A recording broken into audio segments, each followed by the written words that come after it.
Je m'appelle Léa Bernard. J'ai 34 ans et je suis infirmière diplômée d'État. Le 11 mars 2024 à 5h36 du matin précisément, la caméra de ma sonnette a filmé mes parents en train d'abandonner ma grand-mère de 78 ans sur mon porche, comme si elle était un meuble dont ils faisaient don. La température était de 3 degrés. Elle portait sa chemise de nuit et un mince gilet. Ils ont laissé 2 valises, n'ont pas sonné et sont partis en moins de 90 secondes. Ma mère m'a envoyé un SMS à 5h52. Mamie est chez toi. Jean-Philippe a besoin de son espace. Nous savons que tu comprendras. Tinbanir. Il ne savait bien que je documente absolument tout.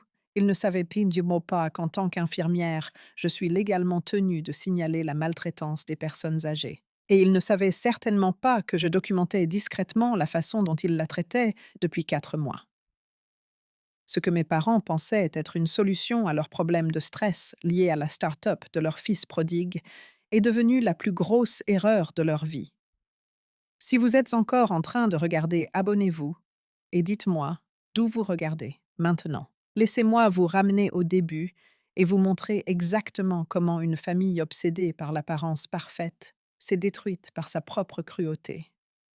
Tout commence le matin, après qu'ils l'ont abandonné 6h36 après leur départ. Mon mari Cédric me secouait l'épaule. Sa voix était tendue. Léa, Léa, réveille-toi. Ton téléphone n'arrête pas de sonner. Je l'ai attrapé dans le brouillard du sommeil. 14 appels manqués, numéro inconnu. Puis j'ai vu la notification de notre sonnette ring. Mouvement détecté. 5h36. Cédric était déjà en train d'ouvrir l'application. Nous avons regardé ensemble. Le Renault Scénic argenté. La voiture de mes parents est entrée dans notre allée. Mon père Gérard est sorti le premier, a ouvert la portière passager et a aidé ma grand-mère, Éléonore, à sortir. Elle se déplaçait lentement chancelante. Il a posé 2 valises sur le porche, une à fleurs, une marron. Mamie se tenait là, serrant son sac à main, l'air confuse. Puis mon père est remonté dans la voiture. Ma mère n'a même pas tourné la tête depuis le siège conducteur. Temps total entre l'arrivée et le départ. 1 minute et 28 secondes. Cédric fixait l'écran. Léa sait. C'est ta grand-mère par 3 degrés. Mais qu'est-ce que... J'étais déjà en mouvement. J'ai jeté les couvertures, attrapé ma robe de chambre et j'ai dévalé les escaliers. Il était 6h12 maintenant. J'ai ouvert la porte d'entrée.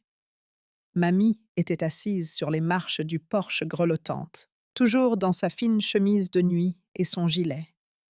Elle m'a regardée avec des yeux qui s'efforçaient de ne pas pleurer. Je suis désolée de déranger ma chérie.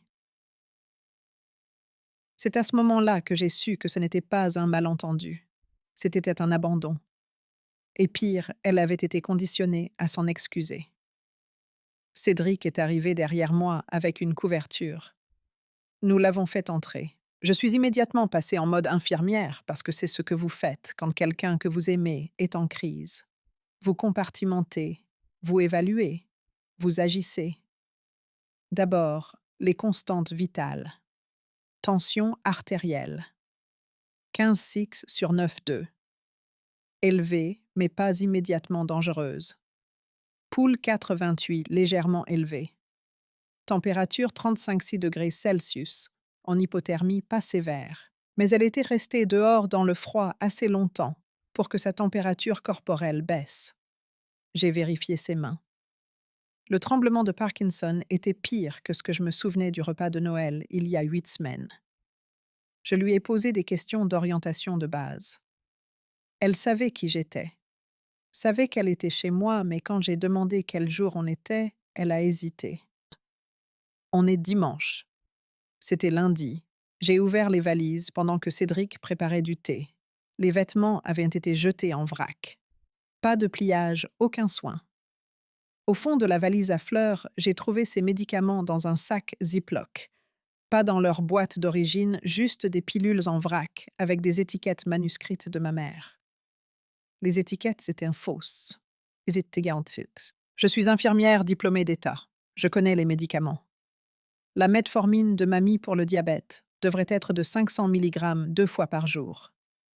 Les pilules dans le sac étaient marquées 250 mg, la moitié de la dose dont elle avait besoin. C'est là que j'ai trouvé le bout de papier plié au fond de la valise, une liste de la main de ma mère. Ce qu'Éléonore nous coûte par mois. Médicaments. 120 € nourriture estimation, 200 € chargé sa part, 180 €. Dérangement inestimable. En bas, elle avait écrit le total 1 450 €. Elle avait calculé le coût des soins de sa propre belle-mère comme une ligne budgétaire. Cédric a vu mon visage. Qu'est-ce qu'il y a? Je lui ai montré sa mâchoire s'est crispée. J'y vais tout de suite. Non. J'ai gardé une voix égale. D'abord, on documentait. Ensuite, on agit. Je suis allée à mon ordinateur portable. J'ai sauvegardé la vidéo de la sonnette sur 3 sauvegardes cloud différentes. Je me suis envoyé une copie par email avec l'horodatage. 6h45, 11 mars 2024. J'ai fait une capture d'écran du SMS de ma mère. J'ai commencé un nouveau carnet, journal d'évaluation médicale Éléonore Bernard. Cédric a tout photographié, les valises, les sacs de médicaments. Mamie enveloppée dans notre couverture, grelottant, encore bien que notre maison soit à 21 degrés. Mon téléphone a vibré. Ma mère appelait. J'ai laissé sonner. La notification de message vocal est apparue. Je n'ai pas encore écouté. J'étais trop occupée à construire une chronologie parce que j'avais appris quelque chose en 7 ans de travail à l'hôpital. La documentation est essentielle. C'est la différence entre parole contre parole et voici ce qui s'est réellement passé. Et ce qui s'est réellement passé, c'est que mes parents venaient de me donner tout ce dont j'avais besoin pour les détruire. Voici ce que vous devez comprendre à propos de ma famille. De l'extérieur, nous semblions parfaits. Gérard et Diane Bernard mariés depuis 36 ans. Papa a travaillé comme contremaître dans une usine jusqu'à sa retraite l'année dernière. Maman était secrétaire à notre paroisse, l'église de la Sainte Trinité, le genre d'endroit où tout le monde se connaît et où les apparences comptent plus que la vérité. Ils ont élevé 2 enfants, moi et mon frère Jean-Philippe. J.P. a 5 ans de moins que moi et dès sa naissance, il était brillant doué, promis à un grand avenir. Quand j'ai obtenu mon diplôme d'infirmière à 23 ans, mes parents ont dit « C'est bien, ma chérie ». Quand JP a abandonné l'université en 3e année pour lancer une start-up, ils lui ont organisé une fête et lui ont donné 15 000 € de capital de départ. Cette entreprise a fait faillite en 8 mois, puis il en a lancé une autre, qui a aussi échoué, puis une troisième. À chaque fois, mes parents l'ont renfloué. C'est un visionnaire Léa, m'a dit ma mère il y a 3 ans à Noël. Toi, tu travailles juste pour quelqu'un d'autre. Il y a une différence.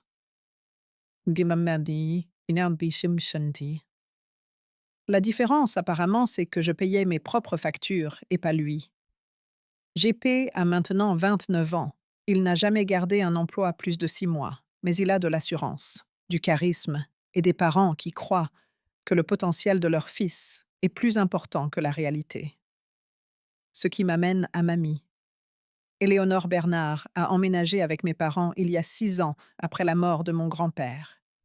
Elle avait de l'argent de l'assurance vie de papy et de la vente de leur maison environ 120 000 €. Pas une fortune, mais assez pour qu'elle puisse vivre confortablement ces dernières années.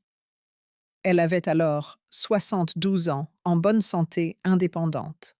Elle a emménagé avec maman et papa parce qu'ils lui ont proposé et parce qu'elle voulait être proche de sa famille. Les premières années, tout allait bien. Puis les choses ont commencé à changer. Noël 2023, 4 mois avant l'abandon sur le porche. Je suis allée dîner chez mes parents. Mamie avait l'air différente, plus mince. Ses vêtements étaient amples. En tant qu'infirmière, je remarque ces choses. La perte de poids chez les personnes âgées est un signal d'alarme. J'ai demandé à vérifier ses médicaments. Maman est immédiatement devenue sur la défensive. On s'en occupe très bien, Léa. Tu n'as pas besoin de venir ici et de faire comme si nous étions incompétents. Mais j'ai vu la chambre de mamie. Elle était à côté du bureau de JP. Les murs étaient fins. Je pouvais entendre JP au téléphone, une sorte d'appel commercial où il essayait de paraître important. Il était bruyant, agressif. Mamie sursautait à chaque fois que sa voix montait. Je l'ai prise à part dans la cuisine. Chut. Est-ce que ça va ici, mamie? Ses yeux ont commencé à s'embuer. Avant qu'elle ne puisse répondre, maman est entrée. Léa, arrête de l'interroger. Elle va bien. Mais les mains de ma mère tremblaient. Et ce n'était pas seulement le Parkinson. Un mois plus tard, à Noël, j'ai aidé mamie à configurer sa banque en ligne sur son téléphone. Comme ça, tu pourras vérifier tes comptes n'importe quand, lui ai-je dit. Je pensais l'aider à rester indépendante. 2 semaines après le début de janvier, elle m'a appelée confuse. Ma chérie, il y a de l'argent qui sort de mon compte que je ne me souviens pas avoir autorisé. Peux-tu regarder? Elle m'a envoyé des captures d'écran. 6 virements au cours des 6 derniers mois, 1 200 € chacun. Tous à destination de J.P. Bernard. Jean-Philippe Mamie, as-tu accepté de lui donner de l'argent? Il y a eu une longue pause. Je... J'ai peut-être... Ton père s'occupe de mes finances maintenant. Il a dit que Jean-Philippe avait besoin d'aide pour son entreprise, mais jeune. Je ne me souviens pas avoir signé quoi que ce soit. Et j'ai demandé à voir la procuration. Monsieur, j'ai demandé à voir la... Je voulais savoir exactement quelle autorité mes parents avaient sur ses finances. Papa m'a rabroué. C'est réglé, Léa. Ne t'inquiète pas. C'est à ce moment-là que j'ai commencé mon dossier privé sur mon ordinateur personnel. Dossier préoccupation, Éléonore. Je ne savais pas alors que je constituais un dossier juridique. Je savais juste que quelque chose n'allait pas. Et dans mon métier, quand quelque chose ne va pas, vous faites confiance à cet instinct. Parce qu'au moment où vous avez des preuves, quelqu'un a généralement déjà été blessé. L'appel téléphonique est arrivé à 11h30. Je l'avais évité pendant 5 heures, mais maman n'arrêtait pas d'appeler et j'ai su que je devais finalement répondre. Je l'ai mis sur haut-parleur pour que Cédric puisse entendre. J'ai appuyé sur enregistrer sur mon téléphone. En France, la loi m'autorise à enregistrer une conversation à laquelle je participe. Et je me donnais la permission. Léa. Oh Dieu merci. Je commençais à m'inquiéter. Sa voix était enjouée joyeuse, comme si elle venait de déposer un plat cuisiné et non un être humain. Tu as laissé mamie sur mon porche. Eh bien oui. Nous savions que nous pouvions compter sur toi pour t'occuper d'elle. J'ai gardé une voix égale.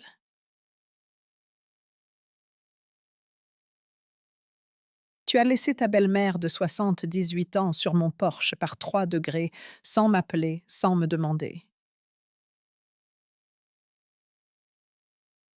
L'éclat de sa voix s'est estompé. Nous n'avions pas le choix, Léa.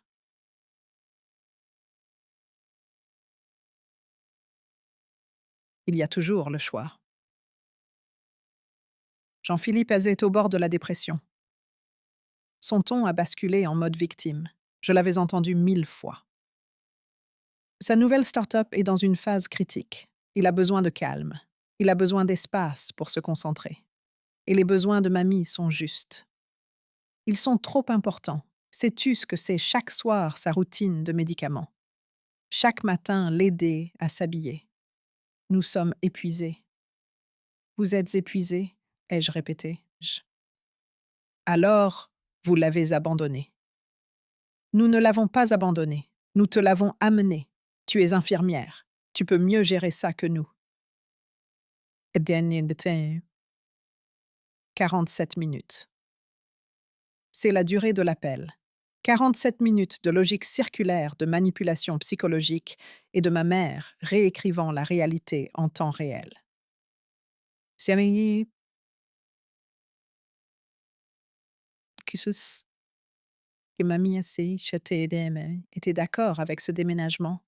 Ai-je demandé. Pause. Trop longue.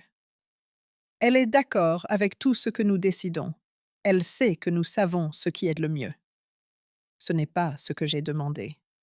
Léa ne rend pas les choses difficiles. J'ai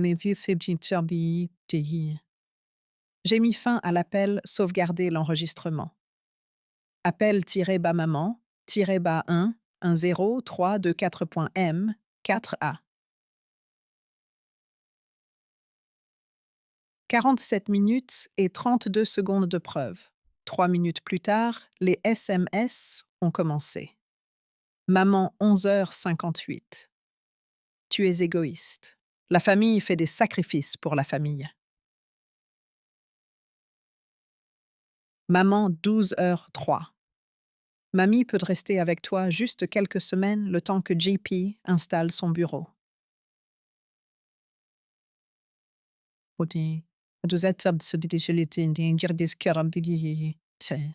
4, quelques semaines. Maman 12h05. Ou plus longtemps. On verra. Ne rend pas les choses difficiles. 12h. Vous ne m'avez pas demandé. Maman 12h. On te le dit, c'est tout. C'est aussi ta grand-mère. C'est ce que font les filles, Léa. La santé mentale de Jean-Philippe est importante.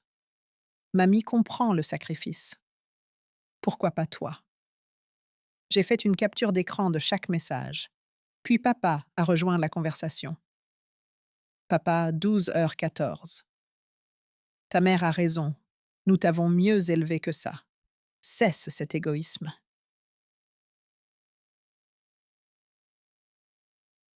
Mes mains tremblaient. Pas de peur de rage. Cédric a pris mon téléphone, a lu la conversation, m'a regardé. Tu sais ce que tu dois faire. Moi, 12h18. Mamie restera ici de façon permanente. Ne me contactez pas pour la récupérer plus tard. Si vous voulez la voir, vous me demandez d'abord. Nous discuterons une autre fois de la raison pour laquelle vous avez pensé que l'abandon était acceptable. 3 appels sont arrivés immédiatement. Maman, papa. Puis pour la première fois en 8 mois, Jean-Philippe. J'ai refusé les 3. Papa a laissé un message vocal. Je l'ai sauvegardé sans l'écouter en entier. Les 10 premières secondes ont suffi. Léa Marie Bernard, tu ne vas pas nous dicter tes conditions. C'est notre mère. Rappelle-moi immédiatement. Immédiatement. Un ordre. Comme si j'étais encore une enfant qui devait obéir. Ce n'était plus le cas. J'ai ouvert mon ordinateur portable et j'ai cherché Loi sur l'abandon de personnes vulnérables en France. Puis Service de protection de l'adulte Lyon. Puis Comment prouver l'exploitation financière des personnes âgées. J'avais une semaine de vacances en réserve. J'ai soumis la demande cet après-midi-là. Ma cadre de santé l'a approuvée en 1 heure. Elle a compris à ma voix que c'était sérieux. Pendant les 5 jours suivants, j'allais faire ce que je fais de mieux. Évaluer, documenter et construire un dossier qui ne pourrait être nié. Jour 1 1er mars 20h. J'ai créé un tableur. Chronologie de la santé d'Éléonore Bernard.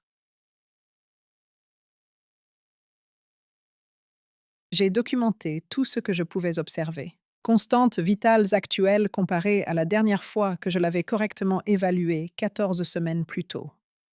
Noël, 23 décembre 2023. Poids 58,5 kg. Tension 13. 8 sur 8,4 contrôlé. H, B, A. 1C. 7,2% diabète géré. Mobilité. Marche avec une canne stable. Cognitif vive orienté dans les 4 sphères. Actuel, 11 mars 2024. Poids 53,5 kg, perte de 5 kg. Tension 15,6/9, 2 non contrôlée. Mobilité. Une stable faiblesse musculaire importante. Cognitif orienté x3 confuse sur le temps/la date. 5 kg en 14 semaines. Pour une diabétique de 78 ans atteinte de Parkinson, ce n'est pas seulement préoccupant, c'est dangereux. Jour 2, j'ai demandé à mamie la permission de faire un examen physique complet. Elle a accepté. Ce que j'ai trouvé m'a glacé le sang. 3 escarres. Stade 2. Une sur le bas du dos, 2 sur les hanches. Celle-ci ne se développe jamais. Pas du. Les escarres de stade 2 prennent des semaines d'immobilité et de repositionnement inadéquat pour se former. Atrophie musculaire dans les 2 jambes suffisante pour que je puisse la mesurer. Ses mollets étaient 15% plus petits qu'ils ne devraient l'être pour quelqu'un de sa taille. Angle trop long, jauni épais. Personne ne l'avait aidé pour son hygiène de base. J'ai tout documenté avec des photos, des mesures, des notes cliniques. Ce n'était plus seulement de la négligence. C'était la preuve médicale d'une maltraitance prolongée. Puis j'ai trouvé le carnet de suivi des médicaments. Au fond de sa valise se trouvait un cahier à spirale. L'écriture de ma mère. Un suivi des médicaments de mamie pour les 3 dernières semaines. 9 entrées marquées. Sauté, à refuser. 9 doses d'insuline prétendument refusées par la patiente. J'ai montré le carnet à mamie. As-tu refusé ton insuline ces jours-là? Elle avait l'air confuse. Non, je prends toujours mes médicaments. Je ne refuse jamais. J'ai entouré les dates. Lui a demandé de me dire ce dont elle se souvenait. 28 janvier. Je me souviens l'avoir demandé. Diane a dit qu'elle l'apporterait après le dîner. Je ne pense pas qu'elle l'ait fait. 3 février. Je ne me souviens pas du tout de cette journée. 10 février. Jean-Philippe recevait des gens. Je suis restée dans ma chambre. Je ne pense pas que quelqu'un soit venu me voir. La patiente n'a pas refusé le médicament. Le médicament lui a été refusé. Jour 3, j'ai appelé le médecin traitant de mamie, le docteur Raymond Petitjean. J'avais déjà travaillé avec lui lors de salons de la santé à l'hôpital. Il me connaissait en tant que professionnel. Docteur Petitjean, je vous appelle au sujet de ma grand-mère, Éléonore Bernard. Je suis sa petite fille, mais aussi infirmière, et je dois vous faire part de certaines préoccupations. Je suis restée clinique. Pas d'accusation pour l'instant, juste des faits. Il a ouvert son dossier pendant que nous parlions. Léa, je n'ai pas vu Éléonore depuis 4 mois.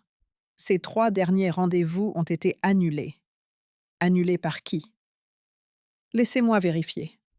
Les appels provenaient, il est dit ici, d'un membre de la famille indiquant que la patiente refusait de venir au rendez-vous. Ma grande en mère qui n'avait jamais manqué un rendez-vous médical de sa vie était censée refuser les soins. Docteur Petitjean, je regarde Éléonore en ce moment même. Elle a des escarres de stade 2, une perte de poids importante et des preuves de mauvaise gestion des médicaments. Je ne crois pas qu'elle ait refusé ces rendez-vous. Silence à l'autre bout du fil. Puis, je vais prendre une note dans son dossier. C'est préoccupant, Léa. Je documente tout. J'aurai peut-être besoin de vos dossiers pour un signalement officiel. Vous les aurez. J'ai raccroché et ouvert un nouveau document sur mon ordinateur. Registre des preuves, Éléonore Bernard. 14 pages, 23 pièces photographiques. Une chronologie sur 6 mois, cartographiant son déclin de santé, directement lié au mois passé chez mes parents. 47 éléments de preuve catalogués et référencés. J'ai sauvegardé le tout sous Éléonore-bas Bernard-bas maltraitance-bas dossier.pdf. PDF. Puis j'ai ouvert un nouvel onglet de navigateur et j'ai tapé 3977, le numéro national de signalement de la maltraitance des personnes âgées. Le 16 mars, 22h30. J'ai regardé le fichier PDF pendant un long moment. Ce n'était plus une dispute de famille, c'était une affaire judiciaire. Demain, j'allais franchir une ligne que la plupart des gens ne franchissent pas. J'allais signaler mes propres parents à l'État. Mais je suis infirmière. J'ai prêté un serment, et ce serment n'a pas de clause d'exception pour la famille. Les relevés bancaires racontaient une histoire que mes parents ne voulaient que personne ne lise. Je me suis assise avec mamie le 17 mars. 5 jours après des médicaments corrects et 3 repas carrés par jour, son esprit était déjà plus vif. C'est drôle comme ça marche quand on dose quelqu'un correctement. Même tiens. Mamie, pouvons-nous regarder ton compte bancaire ensemble? J'ai besoin de comprendre où est passé ton argent. Ça te va? Elle a hoché la tête immédiatement. S'il te plaît, je veux tout savoir. Elle s'est connectée. J'ai commencé à télécharger les relevés. 18 mois de relevés. Le schéma était évident une fois qu'on savait quoi chercher. Jean-Philippe Bernard, 1200 €, répété mensuellement. 6 fois. C'était l'argent que mamie avait mentionné. 7200 € au total. Mais il y avait plus. Une ligne de dépenses chaque mois. Fourniture de soins à domicile, 850 €. J'ai pris mon téléphone, j'ai appelé la société de fourniture médicale indiquée sur le relevé. Bonjour. J'appelle concernant la titulaire du compte Éléonore Bernard. Pouvez-vous me dire quelles fournitures ont été achetées l'année dernière? Le représentant a vérifié. Je ne trouve aucune Éléonore Bernard dans notre système. Mais pouvez-vous chercher par le numéro de compte? Je le lui ai lu. Ce compte a été clôturé en 2019. De fausses en facture. 5 100 € sur 6 mois facturés à un compte inexistant mais apparaissant sur les relevés de mamie. Puis j'ai trouvé le gros lot. 15 décembre 2023. Retrait 8 500 €. Mémo Don de Bernard à Jean-Philippe. Investissement commercial. Je me suis tournée vers mamie, j'ai gardé une voix douce. Te souviens-tu d'avoir donné 8 500 € à JP en décembre? Son visage s'est décomposé. Je... Je me souviens avoir signé quelque chose. Gérard a dit que c'était pour mes soins. Il a dit que j'acceptais de... Je ne sais pas. Il avait tellement de papiers. J'ai sorti des images de ses anciens chèques de 2022. J'ai scanné son permis de conduire. Puis j'ai regardé la signature sur l'autorisation de virement du 15 décembre. Elle ne correspondait pas. La vraie signature de mamie était soignée liée en cursive, avec des boucles fermes sur le E d'Éléonore, une inclinaison constante. La signature sur le formulaire de virement était tremblante, brisée. Les lettres n'étaient pas connectées. Et celui qui l'avait imité avait mal orthographié son propre nom de famille, écrivant Bernard au lieu de Bernard. J'ai pris des photos, 3 clichés de comparaison. J'ai documenté la divergence dans mon registre des preuves. Puis j'ai trouvé autre chose dans la valise de mamie, enfouie sous les chemises de nuit pliées en 4. Une procuration datée du 3 novembre 2023. Je l'ai montrée à mamie. Elle l'a fixée. Je n'ai jamais vu ça de ma vie. Ta signature est en bas. Ce n'est pas ma signature. J'ai regardé de plus près. Elle avait raison.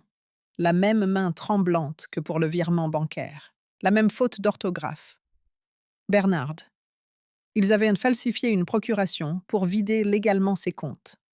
Ce n'était plus seulement de la négligence, c'était une fraude relevant du crime. Mais je devais savoir où l'argent était allé. Mamie, puis-je vérifier tes emails? Je veux voir s'il y a d'autres comptes que nous ne connaissons pas. Elle a hoché la tête, m'a tendu son téléphone. S'il te plaît, je veux tout savoir. Oh, ben ça. J'ai cherché dans sa boîte de réception les notifications de compte. J'en ai trouvé une datée du 8 novembre 2023. Bienvenue sur Lydia. Mamie, sais-tu ce qu'est Lydia? Non, je n'en ai jamais entendu parler. Quelqu'un avait créé un compte Lydia en utilisant son adresse email. J'ai utilisé la réinitialisation de mots de passe pour y accéder. Voici comment l'arnaque fonctionnait. Il créait le compte Lydia à son nom, puis le liait à son compte bancaire. L'argent quittait son compte bancaire, allait sur le compte Lydia qui semblait être le sien, puis Jean-Philippe le transférait sur son propre compte.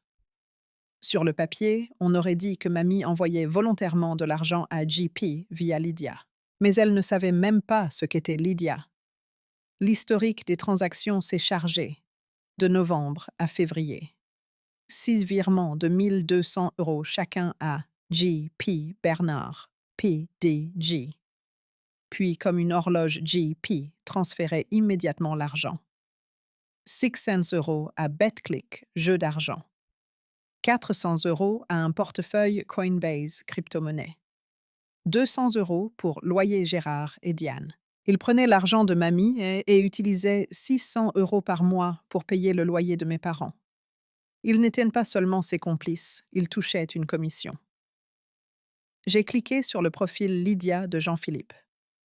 Bio, entrepreneur investisseur. Crypto, futur, Forbes 30, under 30.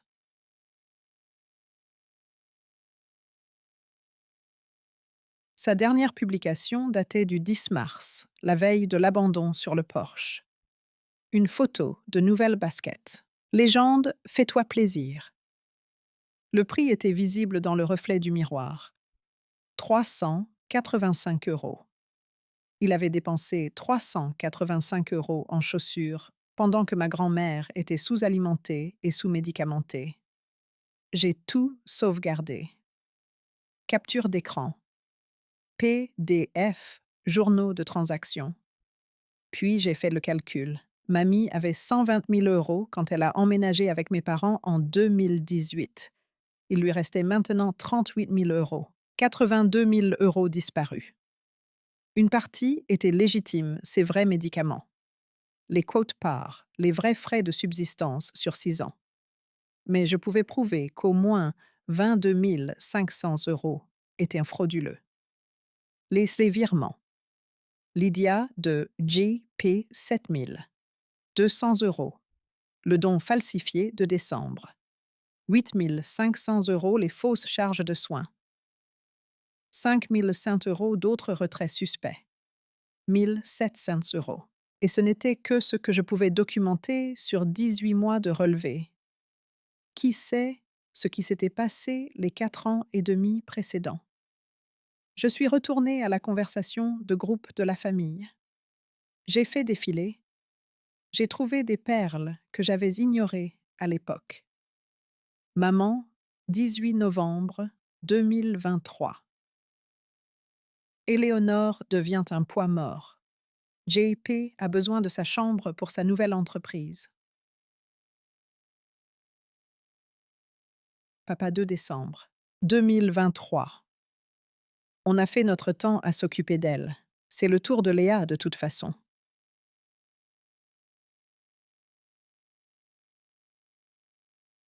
P25 janvier 2024. Tu peux dire à mamie d'être plus silencieuse le matin. J'ai des appels d'investisseurs à 9 heures.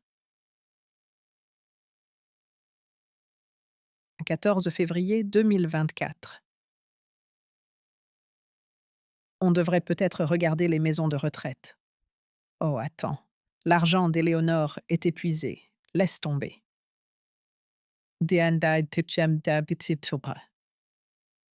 Papa. 10 mars 2024, 23h52. Demain matin tôt. Avant que Léa ne se réveille. 23 S, M, S. Incriminant, sauvegardé, archivé, croisé avec les transactions bancaires et la chronologie médicale. Reçu après reçu, s'empilant comme des briques dans le mur qu'ils avaient eux-mêmes construit. Mon téléphone a vibré. Maman, ça fait une semaine, Léa. On aimerait rendre visite à mamie ce dimanche à 14 heures. À tout à l'heure. Pas une question, une affirmation. Je n'ai pas répondu. Au lieu de cela, j'ai ouvert un nouvel onglet de navigateur. Maltraitance des personnes âgées, numéro de signalement. Il était temps de rendre cela officiel. Le 18 mars, 9h15. J'ai composé le 3977. Une femme a répondu « Allô, 3977, écoute, et signalement maltraitance, bonjour. Je dois signaler un cas de maltraitance et d'exploitation financière sur personne âgée. Êtes-vous la victime présumée? Non, je suis la petite fille, mais je suis aussi infirmière, ce qui fait de moi une signaleuse obligatoire. Tinton, à charge. Professionnel concentré. Je vais devoir recueillir quelques informations. Cet appel peut durer de 30 à 40 minutes.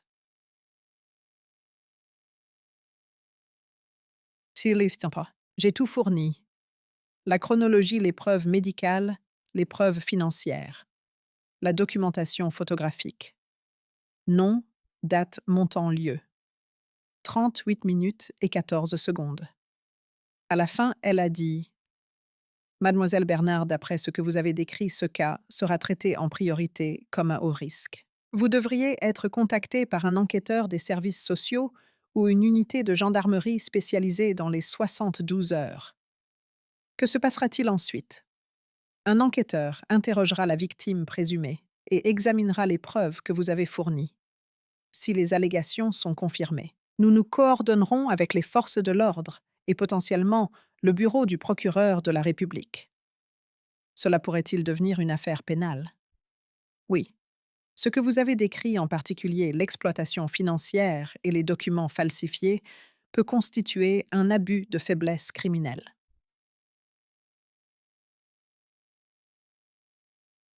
Et je me suis de dossier 2024-8831. Une dernière chose. Mademoiselle Bernard, n'alertez pas les auteurs présumés qu'un signalement a été déposé. Cela pourrait compromettre l'enquête. Compris. J'ai raccroché, noté le numéro de dossier, l'ai classé dans mon dossier de preuves. Puis je suis restée assise très calme pendant 1 minute parce que je venais de faire quelque chose d'irréversible. Je venais de signaler mes propres parents à l'État. Et une partie de moi, celle qui a été élevée à croire que la loyauté familiale comptait plus que tout, avait l'impression de les avoir trahis. Mais l'infirmière en moi, celle qui avait vu ce qui se passe quand la maltraitance n'est pas signalée, savait que j'avais fait exactement ce pourquoi j'étais formée. Protéger le patient. Même quand le patient est de la famille. Même quand les abuseurs le sont aussi. 68 heures plus tard, on a frappé à ma porte, le 20 mars, 10 heures. La femme sur mon porche avait la quarantaine en tenue de ville avec un badge accroché à sa ceinture. Léa Bernard. Je suis Jeanne Dubois des services sociaux du département. Je l'ai fait entrer, je lui ai présenté mamie, qui était assise dans le salon à faire des mots croisés. Cédric avait pris sa journée pour être présent en tant que témoin. Jeanne a passé 90 minutes à interroger mamie. Je suis restée dans la pièce comme soutien moral, mais je n'ai pas parlé, sauf si on me le demandait. Éléonore, pouvez-vous me parler du matin du 11 mars? La voix de mamie était faible. Je me suis réveillée vers 5 heures. Diane, c'est ma belle-fille, est entrée dans ma chambre et a dit « Habille-toi, on va chez Léa ». Je pensais que nous allions en visite pour la journée. saviez-vous que vous déménagiez? Non, je ne l'ai su que lorsque nous sommes arrivés et que Gérard a laissé mes valises. Puis ils sont partis et j'ai réalisé qu'ils ne reviendraient pas. Pas. Comment vous senti? Les yeux de mamie se sont remplis de larmes, comme un déchet qu'on jetait. Elle a pleuré 4 fois pendant l'entretien. Chaque fois, Jeanne a attendu patiemment, lui a tendu des mouchoirs et lui a demandé doucement si elle avait besoin d'une pause. Avant de partir, elle a sorti la procuration de mon dossier de preuve. Elle l'a examiné, a étudié la signature, m'a regardé. C'est un faux, ce dossier va être transmis au procureur. C'est un faux. Ce dossier va. 2 jours plus tard, une autre visiteuse, Dr Hélène Trin, gériatre, 30 ans d'expérience experte judiciaire dans 65 cas de maltraitance de personnes âgées. Son rapport faisait 14 pages. J'en ai eu une copie. Extrait de clé. La patiente présente des signes clairs de négligence prolongée. Les escarres sont compatibles avec 6 à 8 semaines d'immobilité et de repositionnement inadéquat. Cela correspond à la définition clinique de la négligence criminelle. La mauvaise gestion des médicaments semble délibérée. L'évaluation cognitive montre que la patiente est compétente. Score de 28 sur 30. Tout document signé sans explication complète ou sous la contrainte est annulable, à mon avis professionnel. Éléonore Bernard a été systématiquement maltraitée par des membres de sa famille pour financer d'autres priorités financières. Le 25 mars, j'ai reçu une lettre recommandée. Services sociaux du département numéro de dossier 2024-8831. Conclusion avérée. Allégations examinées, 3 confirmées. Négligence avérée. Exploitation financière avérée. Abandon avéré. Actions recommandées 1. Saisine du procureur de la République de Lyon, unité de protection des majeurs vulnérables. 2. Demande d'ordonnance de protection en urgence. 3. Soutien à la demande de tutelle. Léa Bernard, requérante. La lettre était sans ambiguïté. Mes parents avaient été officiellement reconnus coupables de maltraitance par l'État. Ce soir-là, à 18h45, ma sonnette a retenti. J'ai regardé la caméra. Maman et papa sur mon porche. Ils étaient venus parler du testament de mamie. Je n'ai pas ouvert tout de suite. J'ai réglé mon téléphone pour enregistrer l'audio. Puis je les ai laissés entrer. Cédric se tenait derrière moi, témoin silencieux. Papa n'a pas perdu de temps. Nous devons discuter de la succession d'Éléonore. Non, nous n'avons pas à le faire. Le visage de maman était pâle. Excuse-moi. Les services sociaux ont enquêté. Les 3 allégations ont été confirmées. Vous êtes tous les 2 désignés comme auteurs de maltraitance. La pièce est devenue silencieuse. Puis papa a explosé. Tu nous as dénoncés au gouvernement. J'ai signalé de la maltraitance. Le gouvernement a été d'accord avec moi.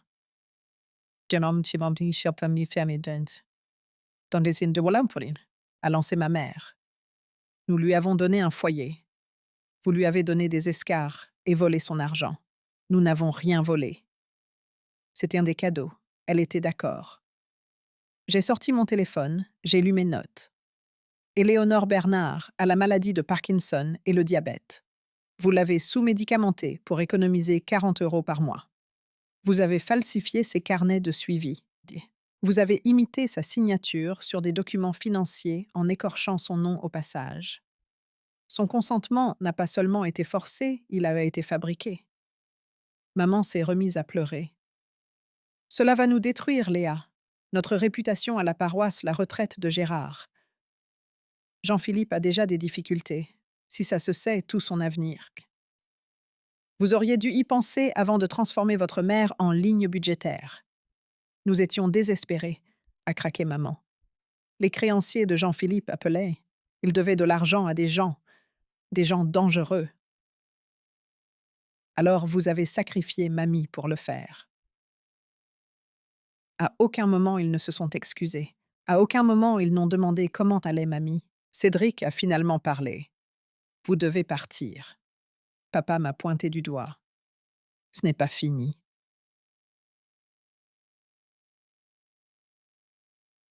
Réveillons.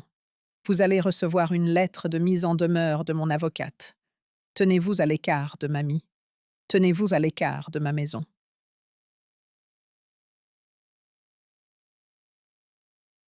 Maman a gémi. S'il te plaît, Léa, ton père pourrait perdre son travail. Bien, ai-je dit. Il devrait savoir qui vous êtes vraiment. J'ai fermé la porte, je l'ai verrouillée. Maman a pleuré sur mon porche pendant 22 minutes. Je le sais parce que la caméra l'a filmé. Finalement, papa l'a ramené à la voiture. Ce soir-là, j'ai écrit dans mon journal. Plus tard, je lirai cette entrée au tribunal. Il pensait que mamie était un fardeau à jeter. Il pensait que je serais trop faible, trop gentille, trop conditionnée par des années de la famille d'abord pour me battre. Ils ont oublié que je suis infirmière. Je suis formée pour voir et documenter ce qui est réel. Ils ont fait de mamie une transaction. J'ai fait d'elle une priorité. Ils ont fait des calculs. J'ai tenu des dossiers. Ils pensaient que la famille signifiait le silence. J'ai appris que la famille signifie la protection, même quand il s'agit de protéger quelqu'un de sa propre famille.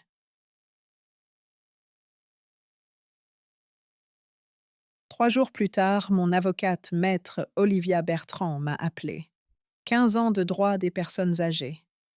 Elle a examiné mes preuves. Léa, vous avez fait mon travail à ma place. C'est blindé. Nous avons discuté de la stratégie. 4 actions en justice, tutelle d'urgence, annulation de la procuration frauduleuse, ordonnance de protection et une action civile pour récupérer les fonds volés. Et les poursuites pénales, ai-je demandé. C'est au procureur d'en décider, mais avec votre documentation, je serais choquée s'il ne poursuivait pas. Le 1er avril, un huissier de justice a remis la mise en demeure à mes parents.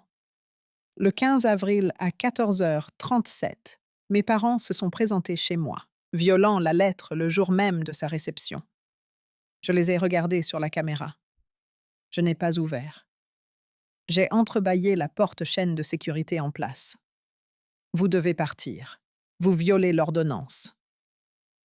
On se fiche de ta fichue lettre, a hurlé papa. Tu ne peux pas nous faire ça.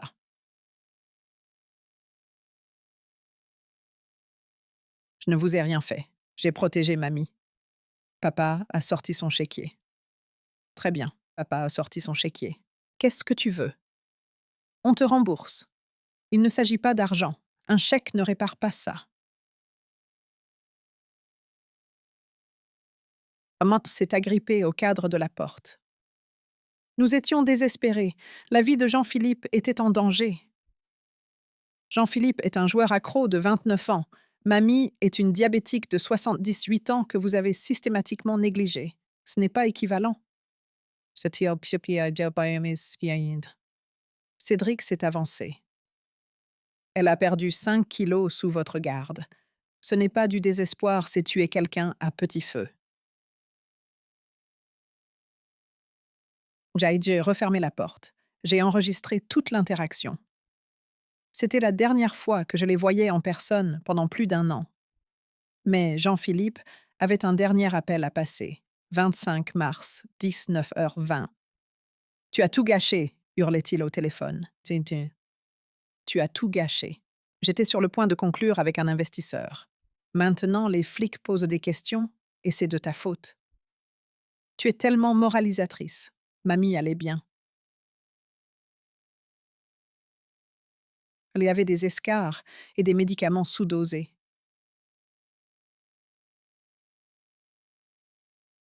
C'était un des accidents. Mais pendant 6 semaines d'affilée, ce ne sont pas des accidents JP, c'est de la négligence. Tu as toujours cru que tu valais mieux que moi. Non, j'ai juste pensé que je devais m'occuper des gens au lieu de les utiliser. Quand mamie mourra et que tu n'auras rien de son testament, ne viens pas pleurer. Il a raccroché. 3 jours plus tard, maître Bertrand a appelé. Léa, j'ai trouvé quelque chose. Le testament d'Éléonore de 2017. C'est la dernière version légalement valide. Vous êtes la principale bénéficiaire. 80% du patrimoine vous revient. Je me suis assise. Quoi? Jean-Philippe reçoit 20%, vous le reste. Il y a même une clause de justification. Je lègue la majorité à ma petite fille Léa, qui a fait preuve d'un soin et d'un dévouement constant.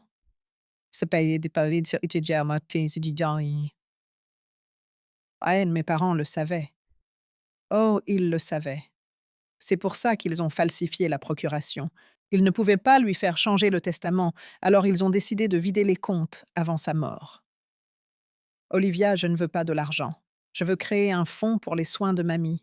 Et quand elle ne sera plus là, ce qui restera ira à une association. Tiens, à l'autre bout du fil. Puis, on s'était étendu. C'est extraordinaire.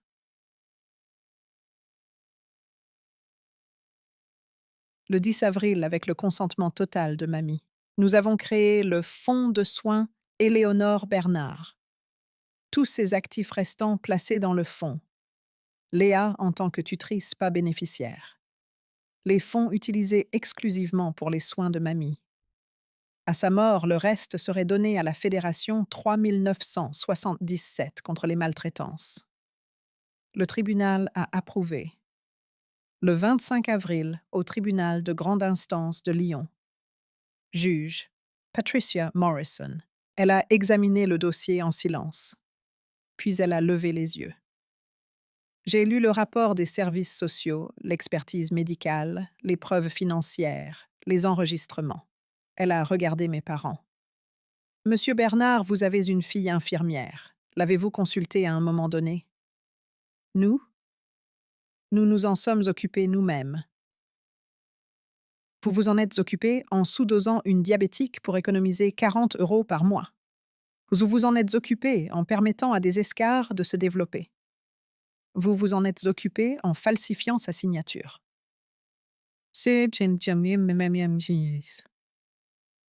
Puis elle s'est tournée vers Jean-Philippe. Monsieur Bernard, que faites-vous dans la vie? Bien. Je suis entrepreneur, votre honneur. Et pourtant, vous avez dépensé 385 € pour des baskets la veille de l'abandon de votre grand-mère, de l'argent qui provenait de ses comptes. Cela vous semble-t-il être de la discipline d'entrepreneur? La voix de la juge est devenue glaciale. Cette affaire représente quelque chose de pire que la négligence. C'est de la cruauté calculée. Léa Bernard. Elle m'a regardée. Vous avez fait ce qu'ils auraient dû faire. Vous êtes un exemple pour votre profession et un modèle de ce que la responsabilité familiale devrait être. Ma décision est la suivante ordonnance de protection permanente accordée. Tutelle complète accordée à Léa Bernard. Ce dossier est transmis au procureur de la République pour poursuite pénale. L'audience est levée.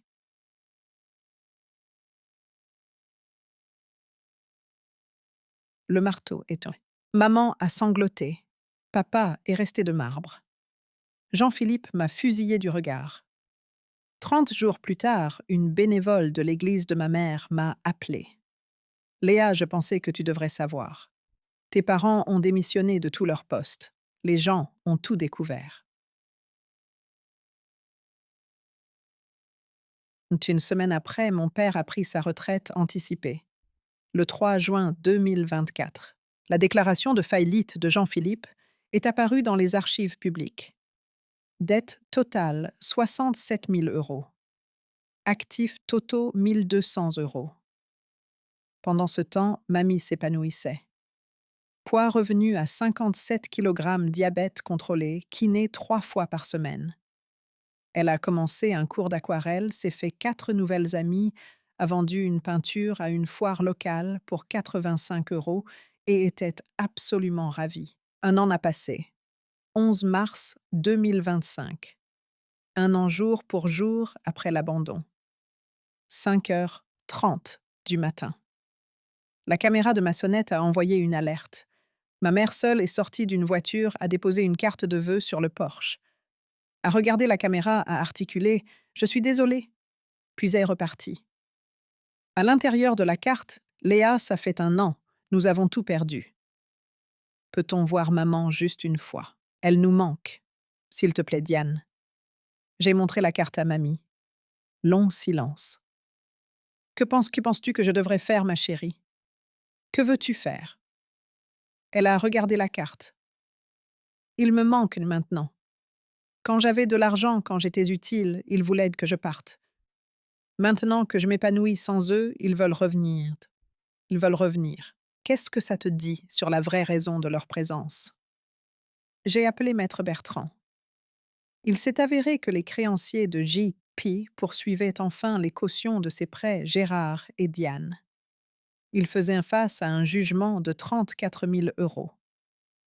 Ils n'espéraient pas voir mamie parce qu'elle leur manquait. Ils étaient fauchés et espéraient qu'elle les renflouerait. J'ai tout dit à mamie. Son visage s'est durci. Je veux leur écrire une lettre.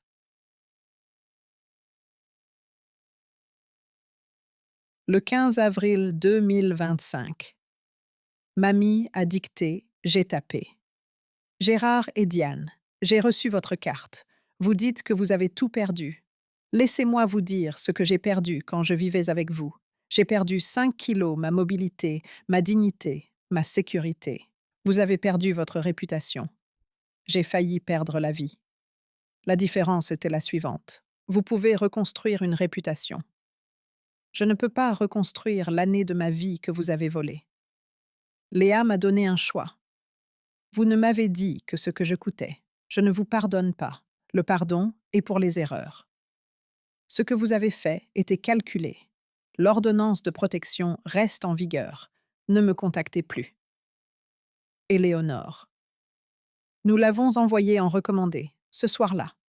Nous l'avons envoyé en ton. Un numéro masqué a appelé. Je n'ai pas répondu. Message vocal de ma mère en sanglots. Tu l'as monté contre nous. Tu ne nous le pardonnerons jamais. Je l'ai supprimé. Le chapitre était clos. 11 mars 2026, deuxième anniversaire. Jean-Philippe travaille maintenant dans un entrepôt Carrefour pour 12,50 € de l'heure. Gérard et Diane vivent dans un petit T2. Ils envoient une carte de Noël chaque année. Je la retourne sans l'ouvrir. Éléonore a eu 80 ans le mois dernier. Elle suit un cours d'aquarelle avancé. Elle adore les podcasts de crime et évalue les blagues de Cédric à 3 sur 10. Ce matin, à 5h36, j'ai vérifié la caméra de ma sonnette. Le Porsche était vide. Pas de valise, pas de vieille femme grelottante, laissée comme un déchet. À 8h, le facteur a sonné. Une livraison de fournitures d'art pour mamie. Des pinceaux neufs. Les gens me demandent parfois si je regrette d'avoir détruit la famille. Voici ce que je leur dis. Ils ont détruit la famille quand ils ont choisi le confort de Jean-Philippe plutôt que la sécurité de mamie. Quand ils ont choisi l'argent plutôt que sa santé, je n'ai rien détruit. Rien. J'ai seulement refusé de les aider à cacher la vérité. Mamie n'a jamais été un fardeau. C'est une femme de 80 ans qui aime les aquarelles, les podcasts et les blagues nulles. C'est une personne. Le fardeau, c'était leur cruauté. Et ce fardeau, je ne le porte plus.